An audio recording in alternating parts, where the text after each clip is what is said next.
সেই জব্দকৃত তেলের পরিমাণ। সম্প্রতি অভিযানে অস্ত্রধারী সন্ত্রাসী, মানব পাচারকারী বিভিন্ন অপরাধীদের আটকের বিষয়ে র্যাবের এই সংবাদ সম্মেলন তুলে ধরা হয় বেশ কয়েকটি চাঞ্চল্যকর ঘটনার তথ্য। আরও অন্যান্য আইন শৃঙ্খলা রক্ষাকারী বাহিনীটির লিগ্যাল অ্যান্ড মিডিয়া উইংয়ের পরিচালক জানান, চট্টগ্রামের আলোচিত যুবকের কবজি বিচ্ছিন্ন করার ঘটনায় অভিযুক্ত একজনকে গ্রেপ্তার করা হয়েছে। এছাড়া পতেঙ্গা উপকূলের গভীর সমুদ্রে মাছ ধরার ট্রলারে তল্লাশি চালিয়ে জব্দ করা হয়েছে 5 লাখ পিস ইয়াবা। আটক করা হয় 9 মাদক কারবারিকে। আর নারায়ণগঞ্জের সোনারগাঁও এলাকায় অবৈধ অস্ত্র ও বিপুল পরিমাণ মাদকসহ গ্রেপ্তার করা হয়েছে র্যাবের শীর্ষ সন্ত্রাসীর তালিকায় থাকা মাহবুবুর রহমান ওরফে কাইল্লা রক্সিকে। নারায়ণগঞ্জ জেলার সোনারগাঁও এলাকায় আরেকটি গুরুত্বপূর্ণ অভিযান পরিচালনা করে র্যাব আরেকজন শীর্ষ সন্ত্রাসীকে গ্রেফতার করতে সক্ষম হয়। এই বিষয়ে এখন আপনাদেরকে জানাতে চাই।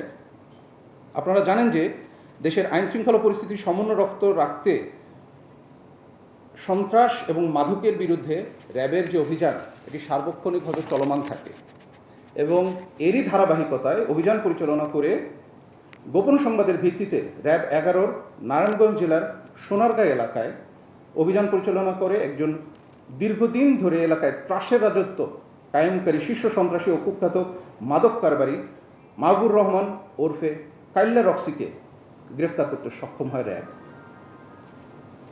প্রাথমিক জিজ্ঞাসাবাদে জানা যায় যে গ্রেফতারকৃত ব্যক্তি দীর্ঘদিন ধরে সোনারগাঁও এবং এর আশেপাশের এলাকায় একটি সংঘবদ্ধ সশস্ত্র বাহিনী গড়ে পরিচালনা করে আসছিল। সংস্থাটির দাবি 24 জুলাই আগস্টের পর থেকে এখন পর্যন্ত কোনো ধরনের মানবতা বিরোধী কাজে জড়ায়নি র্যাব। কতিপয় সদস্যদের বিরুদ্ধে বিভিন্ন সময় বিভিন্ন ধরনের বলবো যে ডিসিপ্লিনারি যেই ইয়েগুলো আসে, কমপ্লেনগুলো আসে, সেগুলোর বিরুদ্ধেও র্যাব বর্তমানে খুব দৃঢ়ভাবে পদক্ষেপ নিয়ে তাদের বিরুদ্ধে ব্যবস্থা করে যাচ্ছে। র্যাবের যে কার্যক্রম গত 1.5-2 বছরে আমাদের কেমন ছিল এটা আপনারাই ভালো বলতে পারবেন, যে র্যাব কোনো রকম অন্যায়ের করেছে কিনা বা কোনো অন্যায়ের সম্মুখীন হয়েছে কিনা এটা আপনারাই বলতে পারবেন। আমি যদি বলি র্যাবের কর্মকর্তা হিসেবে সংখ্যাটা 0। এইরকম কোনো প্রেশার আমরা কখনো পাইনি এবং এই হিসেবে আমরা কোনো অন্যায়ের সাথে র্যাব সংশ্লিষ্ট হচ্ছে না।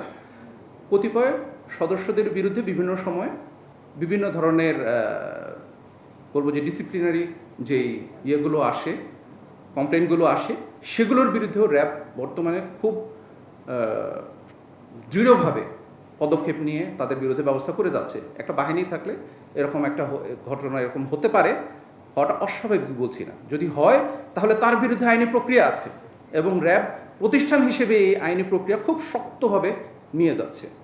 তাই আমরা বর্তমানে বলতে পারি যে আমাদের কাছে বর্তমানে এই ধরনের কোনো রকমের রাজনৈতিক প্রেশার নেই এবং গত জুলাই আগস্টের পর থেকে র্যাব এই ধরনের মানবতা বিরোধী কোনো ধরনের কাজে সংশ্লিষ্ট হয়নি।